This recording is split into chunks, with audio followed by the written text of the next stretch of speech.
Edmund Kemper. His mother told him no woman would ever love him, so he found a way to make sure they'd never leave. Edmund Kemper was just 8 years old when his mother started locking him in the basement every night. She said it was to protect his sisters from him. She called him a real weirdo, loud enough for him to hear through the walls. She told him he reminded her of his father, and that was never a compliment. The basement was dark and cold, and young Edmund spent hours down there listening to her voice from upstairs, each criticism like another lock on his future. By age 10, Kemper had buried the family cat alive, then dug it up, then cut off its head and mounted it on a stick. He wondered what his mother would say. She said nothing. At 14, he ran away to find his father, but his father had remarried. Ed and didn't want him. They shipped him off to live with his grandparents on a remote California ranch. His grandmother treated him the same way his mother had. Constant criticism and constant control. She belittled him relentlessly. On August 27th, 1964, 15-year-old Edmund Kemper shot his grandmother in the head with a rifle while she was napping. The gunshot was loud in that quiet ranch house. When his grandfather came home from his morning walk, Kemper shot him too. When police asked why, Kemper said he wanted to see what it felt like to kill Grandma. He was curious, he said. Cold. And he killed Grandpa so he wouldn't have to find out, wouldn't have to face the authorities alone. Kemper spent 5 years in a psychiatric hospital. Doctors said he was rehabilitated. Doctors are often wrong. They released him into his mother's care with high hopes and empty promises.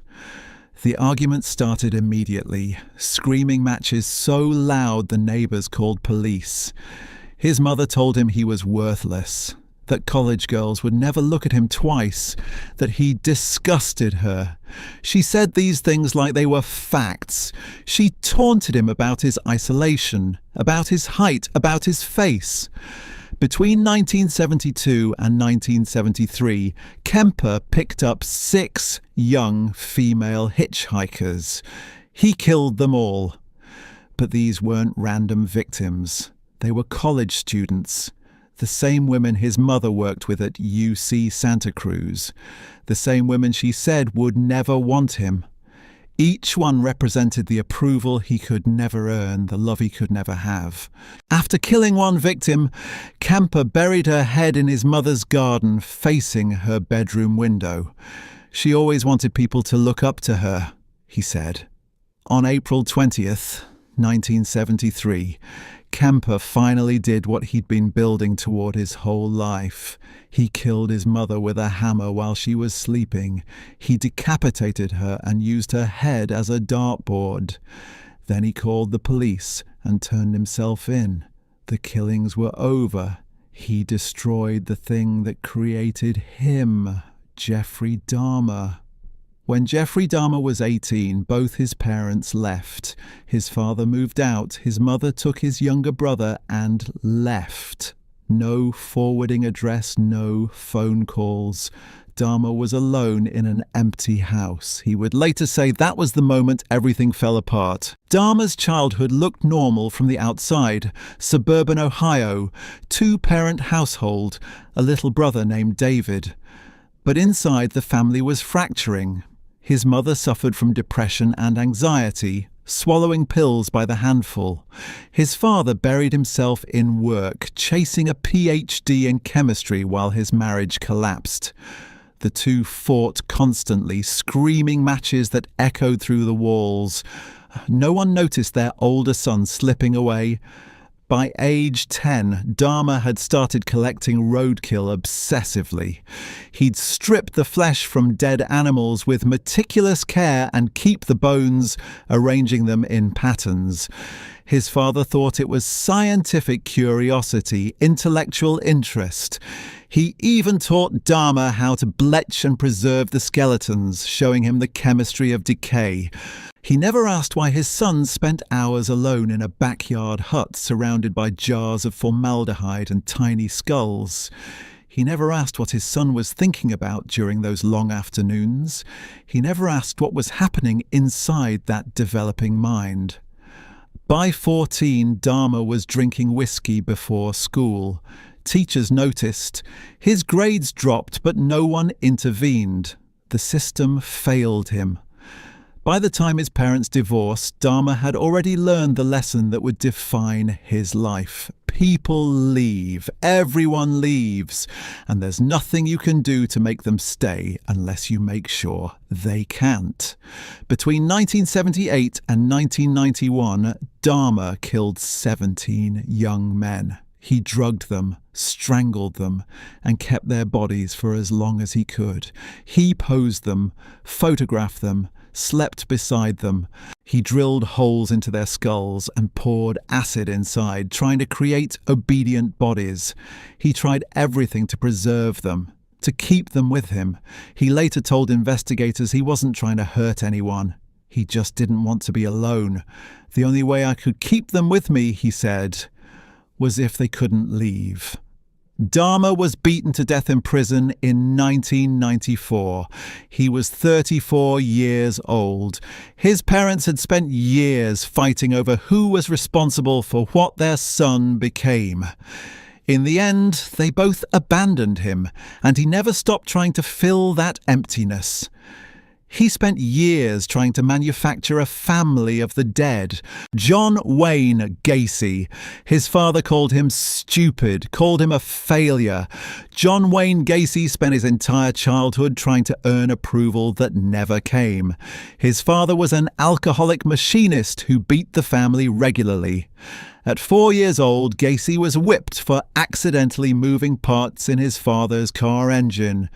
The pain was electric.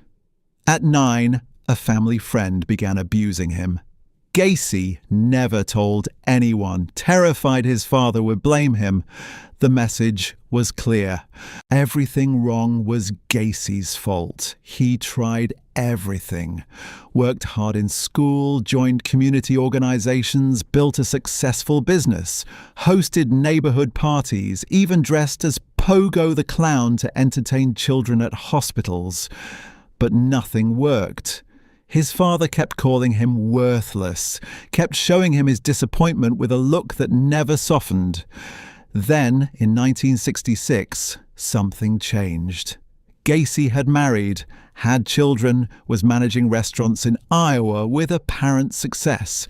His parents came to visit, and for the first time in his life, his father shook his hand and said, "Son, I was wrong about you." Those words changed everything. Gacy felt validated. He felt seen. 3 years later, his father was dead. The approval evaporated. When Gacy heard the news in prison where he was serving, time for sexually assaulting a teenage employee, he collapsed to the floor. His request to attend the funeral was even denied. That approval had lasted 3 years. Between 1972 and 1978, John Wayne Gacy murdered at least 33 young men. He lured them to his home with promises of construction jobs, handcuffed them with a magic trick, assaulted and tortured them for hours, strangled them slowly with a rope tourniquet he called the rope trick. Then he buried them in the crawl space beneath his house. 26 bodies were stacked in trenches he dug himself. When police finally searched his property, the stench of decay had been seeping through heating vents for years. The entire neighborhood smelled death. Gacy showed no remorse. At trial, he joked about his victims. He blamed an alter ego, Ahmed Jack. Said the dead were just male prostitutes and liars. He was executed in 1994. His father never lived to see what his son became, but every victim buried under that house was someone's child too, killed by a man still trying to prove he wasn't worthless. Albert Fish. His mother couldn't afford him, so she gave him away. Albert Fish was 5 years old when his father died of a heart attack. His mother, unable to support her children alone, made a decision that would echo through history. She placed young Albert in St. John's Orphanage in Washington, D.C. She thought she was saving him. Instead, she was creating a monster. The orphanage was a house of horrors. Teachers beat the children constantly, whipped them until they bled, and forced the others to watch. It was meant as discipline. For Albert, it became something else entirely. He discovered he liked it. The beatings triggered excitement. Watching other boys suffer excited him. He felt alive in those moments. Pain and pleasure fused together in his developing mind, wiring connections that should never have existed. The human brain doesn't just forget these things. It adapts. By the time his mother finally retrieved him 5 years later, the damage was permanent. Fish spent the rest of his life chasing that feeling. As an adult, he embedded needles into his own groin. 29 were found lodged in his pelvis when doctors finally x-rayed him. He beat himself with a nail-studded paddle. He soaked cotton in lighter fluid, inserted it into his body, and set it on fire. But his own pain wasn't enough. He needed to hear children scream. Between 1924 and 1928, Fish murdered at least 3 children, though the real number may have been higher. He strangled them, dismembered them, cooked them slowly. He even sent a letter to one victim's mother describing how he ate her 10-year-old daughter over 9 days. Every detail, every recipe, written out in a methodical hand. The letter was calculated cruelty. Psychiatrists identified 18 different sexual abnormalities in him, more than any case in medical history. Fish claimed God commanded him to sacrifice children like Abraham with Isaac. The jury found him insane, but they executed him anyway. In 1936, Fish walked to the electric chair and reportedly helped position the electrodes himself. His last written statement was so depraved his own lawyer refused to release it, calling it the most filthy string of obscenities I have ever read. The child his mother abandoned to save money had grown into America's most disturbing killer. Henry Lee Lucas. His mother dressed him as a girl, then she sold him. Henry Lee Lucas was born in 1936 in a one-room dirt floor cabin in Virginia. His mother, Viola, sold herself to strangers and made her son witness things no child should ever see. If he looked away, she beat him. If he cried, she beat him harder. But the watching wasn't the worst part. Viola dressed young Henry in girls' clothes with dresses and long hair. She paraded him through town like that for years. But why? Because in this way she could sell him to her clients, to men, to women, to anyone willing to pay. Henry was turned into a commodity. His body was not his own. His father was a legless alcoholic who sold pencils on the street. He couldn't protect Henry. He couldn't even protect himself. One night, trying to escape the horror inside that cabin, he crawled outside drunk and froze to death in the snow. Henry lost his father before he was even 10. Henry was beaten constantly. When he was 7, his mother smashed a wooden plank across his skull. He spent days unconscious. When he was 10, his brother slashed his face with a knife. The wound got infected. His mother ignored it until a teacher accidentally struck the damaged eye. It burst and had to be surgically removed. Henry learned that he was worthless, something to be used, sold, and discarded.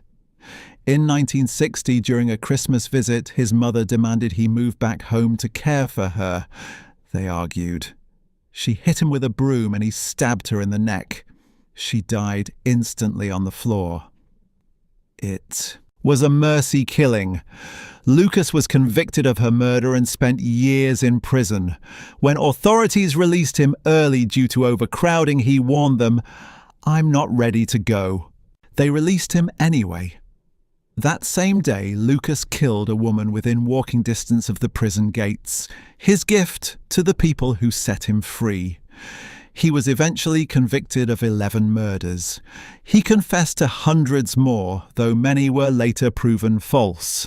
Some say he was exaggerating, taking credit for killings he didn't commit. The truth of his body count may never be known, but one truth is certain. Long before Henry Lee Lucas killed anyone, his mother had already murdered the child he might have been.